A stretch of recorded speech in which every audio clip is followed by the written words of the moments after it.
కొన్నిసార్లు నీ జీవితంలో ఎవరినైతే ఎక్కువ ప్రేమిస్తున్నావో, లేదా ఎవరి ప్రేమ కోసం నువ్వు వెంపర్లాడిపోతున్నావు, ఎవరైతే లేకపోతే నేను ఉండలేనంటున్నావో, బహుశా వాళ్ళే నిన్ను అతి తీవ్రమైన గాయాలు చేస్తారేమో.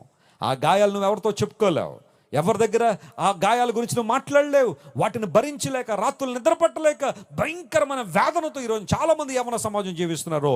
లోక ప్రేమలు అలాంటివే, లోక ప్రేమలు అలాంటివే.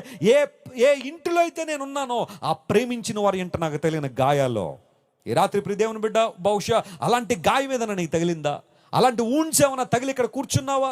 ఒక బ్రేకప్ని సహించలేక, లేకపోతే ఒక స్నేహం దూరం అయిపోయిందండి, లేకపోతే నేను కావలసిన బంధువులు దూరం అయిపోయారండి, నా కుటుంబ సభ్యులు భౌతికంగా నాకు దూరం అయిపోయారండి అనే బాధతో నువ్వు కూర్చుంటే, ప్రపంచంలో ఏ ఒక్కరు కూడా గ్యాప్ బహుశా ఫిల్ చేయలేరని నువ్వు అనుకుంటే, I would like to introduce the great lover in this world, the great friend in this world, that is my Jesus.